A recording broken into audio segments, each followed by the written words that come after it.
جلیل القدر ہستی ہیں جنہیں حضور علیہ السلام نے اللہ سے مانگ کے دیا۔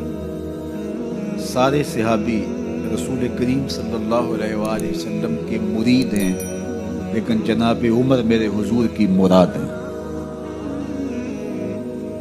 39 لوگ جب اسلام لا چکے، 39ویں شخص حضرت امیر حمزہ رضی اللہ تعالی عنہ تھے، اور ان کا ایمان لانا مسلمانوں کے لیے بہت بڑی ڈھارس اور بہت بڑے حوصلے کا سبب و ذریعہ بنا۔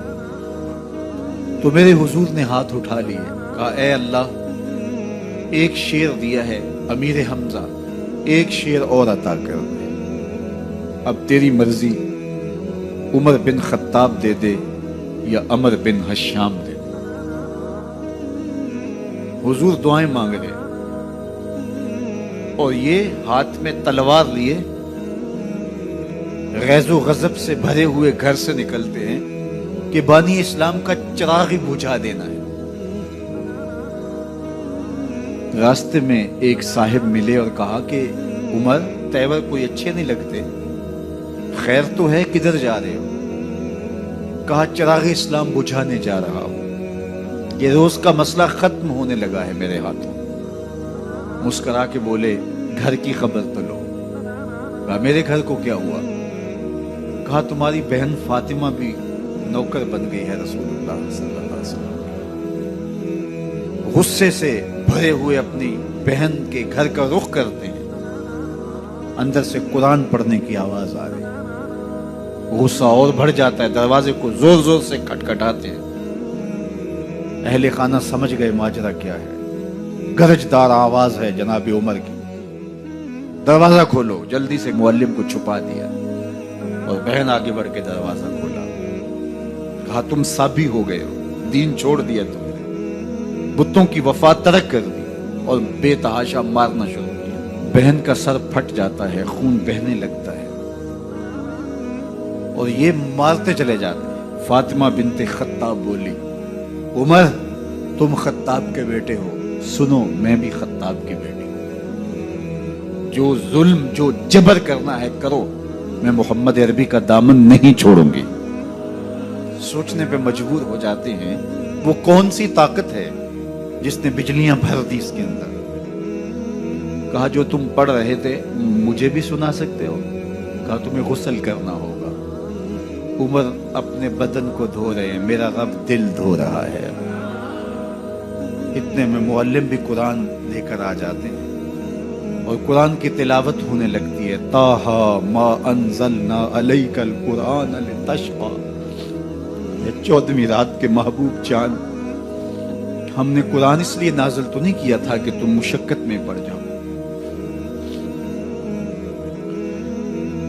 بے تاب ہو گئے، کہا عمر کی عمر برباد ہو گئی، مجھے لے چلو حضور کی چوکھٹ پہ۔ تلوار حمائل کی ہے، بہنوئی ساتھ ہیں،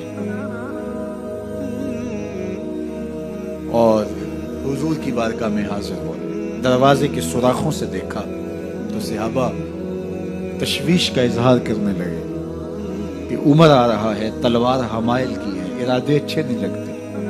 جناب امیر حمزہ نے کہا دروازہ کھول دو، اچھی نیت سے آیا تو استقبال کریں گے، نیت اچھی نہیں ہے تو اس کی تلوار سے اس کی گردن کاٹ دیں گے۔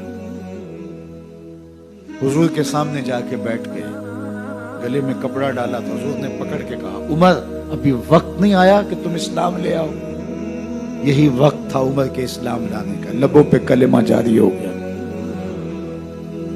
اللہ اکبر کی صدا اس زور سے گونجی کہ مکے کی گلیاں گونجنے لگی۔ اسلام لانے کے بعد حضور سے پوچھتے ہیں حضور کیا ہم حق پر نہیں ہیں؟ فرمایا ہم حق پر ہیں۔ اللہ کا دین سچا نہیں ہے؟ کہا اللہ کا دین سچا ہے۔ آپ اللہ کے سچے نبی نہیں ہیں؟ فرمایا میں اللہ کا سچا نبی ہوں۔ تو کہا پھر ہم چھپ کے عبادت کیوں کریں؟ اب مسلمانوں کی دو صفیں بنتی ہیں، ایک صف کی قیادت امیر حمزہ کرتے ہیں، دوسری صف کے آگے آگے عمر بن خطاب چلتے ہیں، اور حضور درمیان میں ہیں، اور یہ ملکوتی قافلہ صحن حرم میں آ کے اعلانیہ عبادت کرتا ہے۔ حضرت عبداللہ ابن مسعود رضی اللہ تعالیٰ عنہ فرماتے ہیں عمر کا اسلام لانا اسلام کے لیے عزت کا سبب بنا۔ اسلام کے وقار کی علامت بن گیا.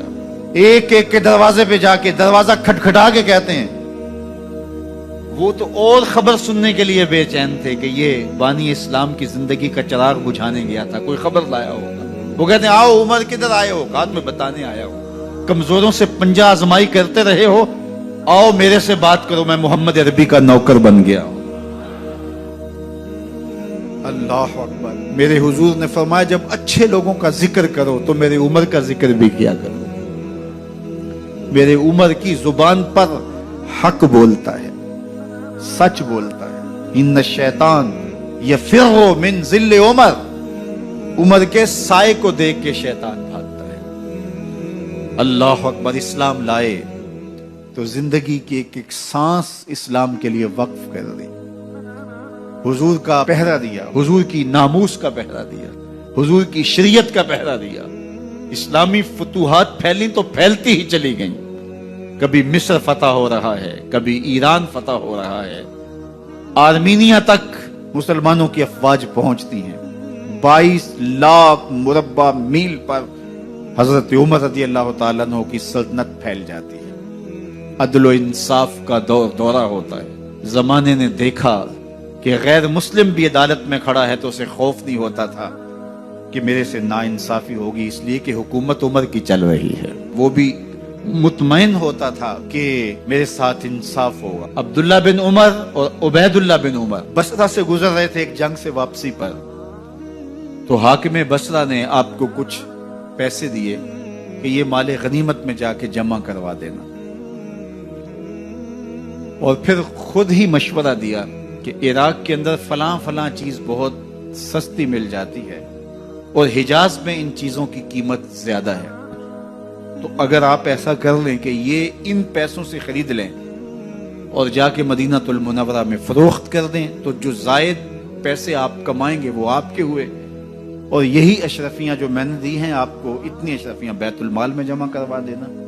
تم نے محنت کی ہوگی, تجارت کی ہوگی, تو جتنے بچیں گے وہ آپ کے ہوں گے. تو انہوں نے کہا بہت اچھا.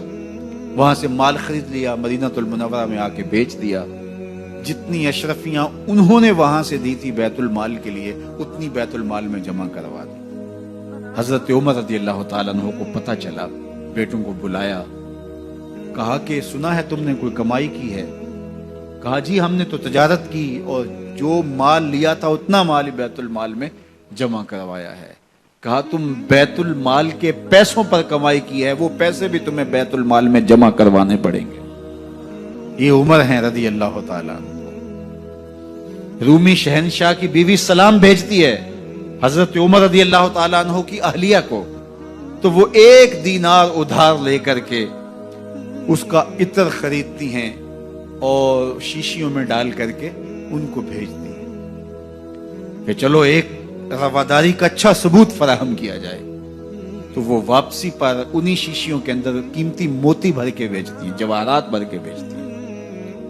حضرت عمر رضی اللہ تعالیٰ عنہ فرماتے ہیں لاؤ یہ سارے جواہرات, سب کو فروخت کرتے ہیں, 1 دینار اس کو دیتے ہیں, باقی بیت المال میں جمع کر دیتے ہیں. تو جب اپنی زندگی اتنی محتاط ہوگی, اتنی خوبصورت ہوگی, تو پھر کس طرح کوئی گورنر زیادتی کر سکتا ہے؟ تو حضرت سیدنا عمر رضی اللہ تعالیٰ عنہ نے اپنا طرز زندگی اور انداز معاشرت اتنا سادہ اور اتنا خوبصورت رکھا کہ اس کے مطابق تمام گورنروں کو ڈھالنے کی تلقین کی. آپ جب بھی کسی شخص کو بطور گورنر اس کا تعین کرتے تو اس کو یہ نصیحتیں کرتے, ایک ترکی گھوڑے پہ سوار نہیں ہوں گے, باریک کپڑا نہیں پہنیں گے, اور انچھنے آٹے کی روٹی کھائیں گے, مکان کا دروازہ نہیں لگائیں گے, کوئی حاجب نہیں رکھیں گے, چوکیدار نہیں رکھیں گے, بواب نہیں رکھیں گے, جو تمہارے تک پہنچنا چاہے ڈائریکٹ پہنچ جائے. اللہ اکبر.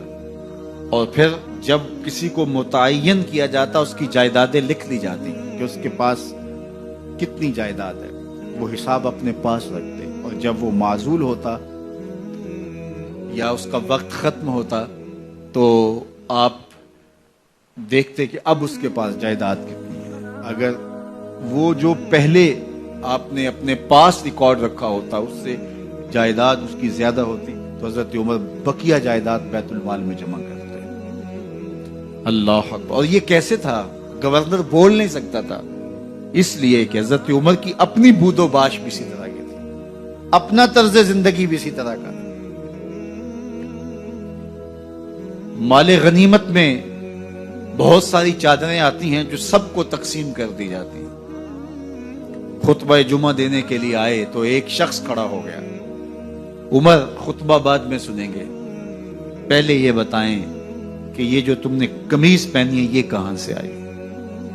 مال غنیمت کے اندر جو چادریں آئی ہیں سب کے حصے میں ایک ایک چادر آئی، آپ داراز قد ہیں، ایک چادر سے قمیض نہیں سل سکتی، تو آپ کی قمیض کہاں سے آئی؟ پہلے اس سوال کا جواب دے دیجئے، پھر خطبہ سنیں گے۔